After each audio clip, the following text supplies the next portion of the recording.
We begin our journey tied to a group. There are no formal introductions, deep dives into their past, or anything that led to their camaraderie. But somehow there's a sense of brotherhood. They stand out as a group that has been tested, and through those tests have come out on top time and time again. But even with that being the case, there's an uneasy peace in Pauline. Rivaling factions sit on the brink of war, and one wrong move could see the entire thing collapse. And on one fateful night, it finally does. The peace is broken, the Greymanes are scattered, and we are left to figure out who these men actually were. So today, my fellow warriors, we'll talk about who these men were, what made them special, and if they'll ever reclaim the glory that they once had. On the surface level, these men might seem like a ragtag group of fighters. Brutal, unruly. But as we take a closer look at who the Greymanes were on a structural level, we'll come to find that it is a mixture of personalities, not just brawn, but smarts, precision, and discipline, meaning that each member of this group was a vital piece of the puzzle, each core member bringing something crucial to the collective. Now, the Greymanes aren't structured like a traditional army, but there is a methodology and structure to how they operate. If each individual Greymane is considered to be a piece of the puzzle, then Jian, the former leader of the group, is the glue that held them together.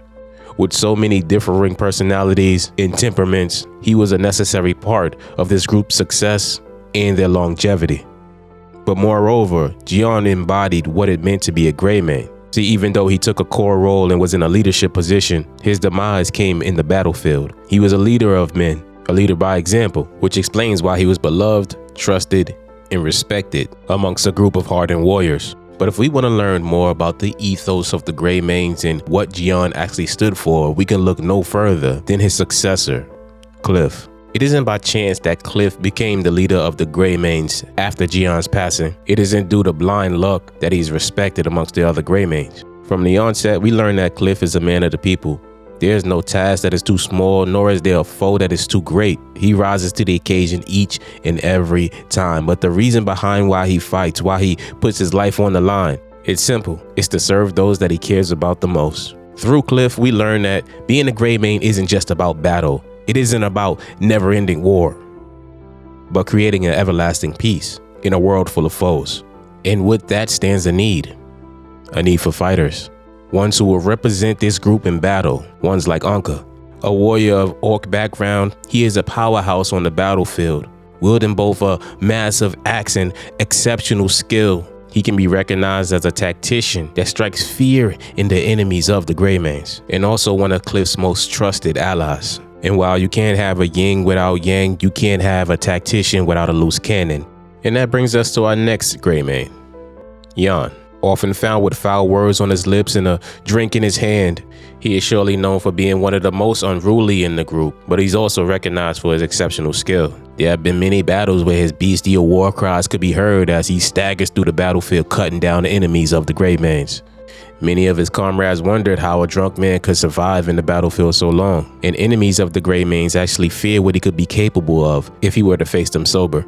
Next, we have Narya, the sentinel of the Greymanes, but also known as the Empress of the Bow. Like a thief in the night, she'll take the lives of her enemies with just a flick of her string. She's a master of accuracy and guerrilla warfare, growing up on the fringes within the forests of Pauline. She is an unseen threat that enemies fear from a distance, as well as a master of survival. She's extremely blunt with a mouth that would even shock Jan himself, but she's beloved by her Greymane comrades regardless. But the Greymanes weren't formidable based on their combat alone. They had infrastructure behind them, a level of intricacy and tact that gave them a cutting edge. Not only is Giles a Greymane scout, but he's also the emotional glue for the core leadership of the group. With Giles, you can rest assured that you'll have prompt intel as well as a warm meal when he is around. But not only does he celebrate the return home from a successful battle, he can be found on the front line himself. And admittedly, his skill with a sword far exceeds that of his cooking. His action stands in line with what it truly means to be a Greymane. Now, Giles doesn't stand alone in his aid towards the Greymane's efforts. We also have Carl, the provisioner. He is the one in charge, making sure that the group has what it needs when it needs it. although his position came from him actually stealing from the same group that he is currently serving. Long before becoming the provisioner of the Greymanes, Carl was actually caught rummaging through the supplies of the group. Where most factions would have maimed or taken the life of someone who committed such an act, his position speaks to the Greymanes' philosophy and their belief systems, that a person can change for the better if given the opportunity. And last but not least, we have Marius, in charge of intelligence. Marius provides the group with information that you can't get from scouting alone. He's willing to do whatever it takes to become whoever he needs to be to obtain that information. He is a vital member of this group, keeping Kliff and the rest of the Greymanes in the know, keeping the group one step ahead and knowing the enemy's next move before they make it.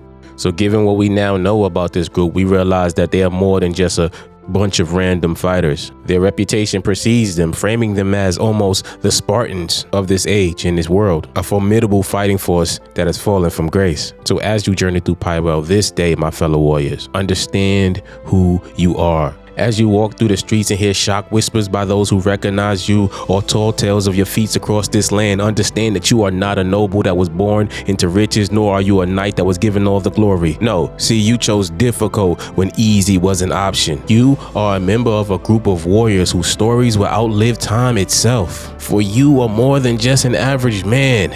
You are a Greymane.